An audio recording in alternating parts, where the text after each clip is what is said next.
Deputy وزیر اعظم کا کوئی عہدہ نہیں ہے، نہ پہلے کبھی تھا نہ کبھی کسی نے رکھا ہوا تھا۔ ایک وزیر اعظم کا عہدہ زرداری نے کریٹ کر دیا تھا، وہ برائے نام رکھا ہوا تھا۔ نہ رولز آف بزنس میں کوئی ایسا پروویژن موجود ہے، نہ ہی کنسٹیٹیوشن میں کوئی ڈپٹی وزیر اعظم کا کنسپٹ موجود ہے، کیونکہ ایگزیکٹو چیف ایگزیکٹو ایک ہی ہوتا ہے، اور اس کے بعد منسٹری کے حساب سے صرف یہ کنسپٹ ہے کہ سینئر منسٹر ہوا کرتا ہے، لیکن یہ صرف اور صرف میاں صاحب کو دکھانے کے لیے، کیونکہ بیکاز ان کا رائٹ ہینڈ پرسن ہے، تو وہ آپ کر کے سمدھی بھی ہے، رشتہ داری بھی ہے، اور ہم پہلے دن سے کہتے چلے آ رہے ہیں کہ آپ ان کو دیکھو یہ عہدے میں بھی بانٹتے تو اس اپنوں میں اپنے گھر میں اور سارا اس میں 24 ہے۔ پورے دنیا میں جس طرح ہو رہا ہے پاکستان گاٹ ٹو چینج، ہمارے جتنے بھی ادارے انہوں نے بھی چینج ہونا ہے۔ عوام کے حقوق، بنیادی حقوق کا تحفظ ہر حال میں ہونا ہے۔ کوئی بھی جرم کرتا ہے اس کو سزا ملنی چاہیے، لیکن جس طریقے سے یہ جرم سمجھ کر کے کرے کہ اگر آپ ان کے خلاف بولے، اپنے حقوق کے لیے نکلے، تو یہ آپ ان کو کہتے ہیں کہ جی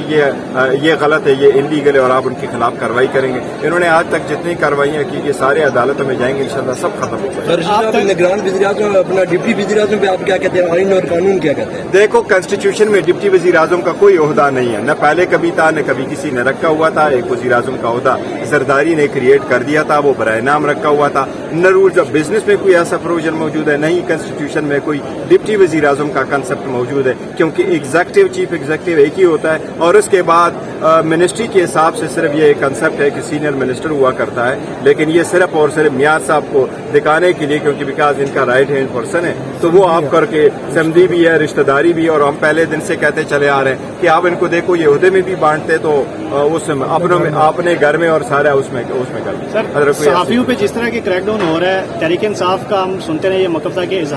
اظہار رائے ہونا چاہیے، اس حوالے سے پارلیمنٹ میں کوئی آواز ہمیں تحریک انصاف کی طرف سے سننے کو ملے گی کہ صحافیوں کے ساتھ جس طرح کی چیزیں ہو رہی ہیں اس کو روکا جائے؟ بالکل، ہم نے آواز اٹھائی ہے، اور جو لیڈر آف دا اپوزیشن نے اس وقت بھی اٹھائی ہے، اور ہم آپ کے ساتھ ہیں، ہر وقت رکھیں گے، اور ہم اپنے حقوق کے لیے اور آپ کے حقوق کے لیے پارلیمان ہی میں اسی لیے تو بیٹھے ہیں کہ عوام کی بنیادی حقوق کا تحفظ۔ سر، پی ٹی آئی مذاکرات کی طرف قدم بڑھائے گی؟ دیکھو، ابھی تک تو کوئی ارادہ نہیں ہے، لیکن پی ڈی ایم کے ساتھ، پی ڈی ایم کا مطلب ہمارا ہے یہ 3 پولیٹیکل پارٹی، مسلم لیگ نون، پیپلز پارٹی اور ایم کیو ایم، کیونکہ ان کے پاس ہمارا مینڈیٹ ہے۔ باقی ہم پولیٹیکل پارٹی، ڈائلاگ ہر وقت ہونا چاہیے اور سب کے ساتھ ہونا چاہیے، ڈائلاگ کے دروازے بند نہیں ہونا چاہیے، لیکن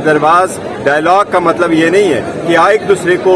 پاور شیئرنگ کریں۔ ہم پہلے کہہ سکتے ہیں کہ خان صاحب پاور شیئرنگ پہ بلیو نہیں کرتے، وہ پبلک پالیٹکس پہ بلیو کرتے ہیں۔ وہ کہہ رہے ہیں میرے خلاف اگر کوئی جرم ہوئے میں معاف کرنے کو تیار ہوں، لیکن نیشنل ایکسچیکر کے ساتھ جو ہوئے، عوام کے ساتھ جو ہیں، ان پہ کمپرومائز کرنے کے لیے تیار ہیں۔ صاحب نے مذاکرات کی اجازت آپ لوگوں کو دی ہے یا نہیں دی؟ دیکھو، تو پہلے دن کہہ چکے کہ میں سب کے ساتھ بات کرنے کو تیار ہوں۔ جہاں تک اس کا تعلق ہے کہ جی مذاکرات کس کے ساتھ کریں، وہ ہم بتا چکے کہ ہم سب کے ساتھ بات کرنے کو تیار ہیں۔